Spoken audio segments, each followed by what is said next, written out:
And I think the stowing comes with a little bit more experience in the sport. I think when we begin, we get that little tunnel vision vibe when we're stowing. We don't see much. Everything is like very close and it's just a blur everywhere. And you're just trying to manage these lines. But one thing that I found helpful is every time I put the parawing down, I'm packing it down the same way. If I'm coming back from a session, if I'm putting it into, the travel bag or whatever, it always packs down the same way. And I kind of split it into 3 components, and then everybody can take that and try different things. But one is like, grab your leading edge. You need to be able to grab your leading edge. Number 2 is know where your bar is and isolate the bar and lines. You need to be able to break those apart a little bit. And then the third component is the line management, which you were talking about. And there are so many ways to do it, but if you think about it that way, 3 elements to make the stowing the best it can be is just to be able to identify leading edge bar and line separately, and then just take your time with it. Yeah. And I really try to push everyone into bigger foils too, just to give them more time on foil once they do collapse the wing, right? I mean, time is your best friend with foiling, and the more time on foil, the better. So it's if you're not using the wind power, you really need to be on bigger foils to enjoy it, and especially on the beginning phase. Like, I'm still having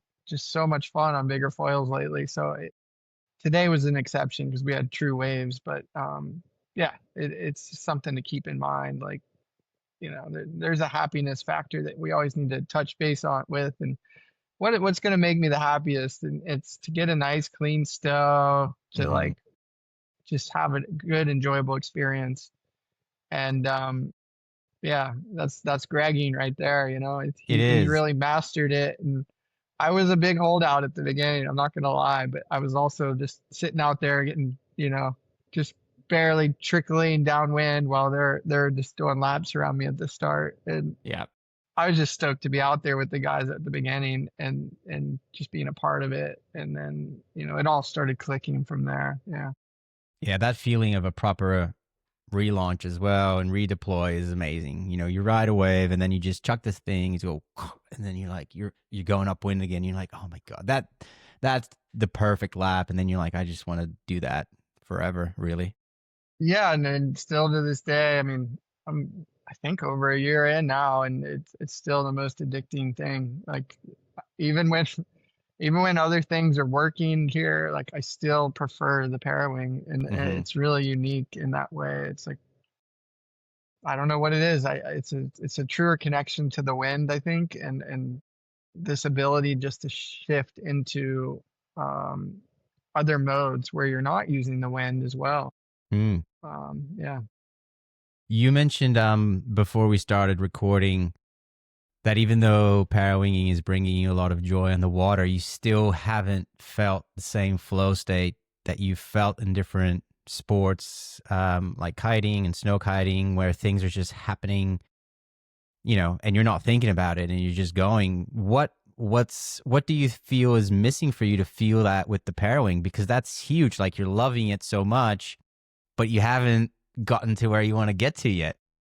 Yeah, I think there's this visualization you have of how you want to ride, who you want to be when you're in these critical moments, right? And with snow kiting, it it was kind of easy. You just go up the biggest, steepest mountain, and you literally just commit. You fly off that thing, and your brain goes into some sort of survival mode, even though it's like relatively cruise.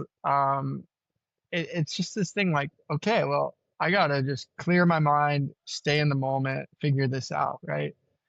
Um, so that one I'll always love for that. Like, it's Mm. such a simple way to get to that flow state mindset where you literally are on like a life or death situation. So it comes naturally in that sport for me in big mountains. So then in the kiteboarding, same thing. kite surfing, I should say. It's usually in big wave scenarios. You just put yourself in the deepest, craziest section of a wave and you work your way out of it, you know? Um, so those two, I just have so much confidence in the kite, I guess. I've spent a lot of time flying kites. So it always gives me this superpower and feeling that, oh yeah, I'm doing it. I'm in it.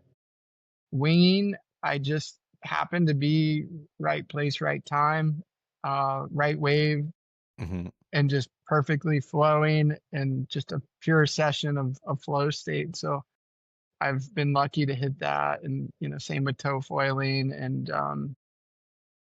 I don't know if I've really hit it in the prone world, and I think that's why I haven't hit it in the parawing world. There's a lot of Mm. similarities between those two, and that's what I love about it is it's helped me become a much better prone foiler. It's 100%. incredible how much better I am now at reading waves, connecting waves, taking off on waves because I've been putting myself in situations where the parawing doesn't work anymore. And your only choice is to stuff it in your bag or whatever you're using and figure out how to prone into this wave or this situation that you're in. That's really what I love about it. But I guess back to the flow state, I just haven't quite hit the marks on how I want to ride once I've had that. Once I have it all packed up, uh, I really want to find this just ripping mentality.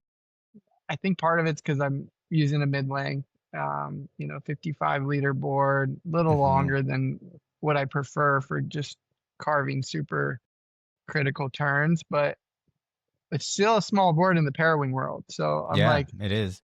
playing with that, and I think also it's just being in the right place at the right time, which maybe I just haven't been there yet with the parawing.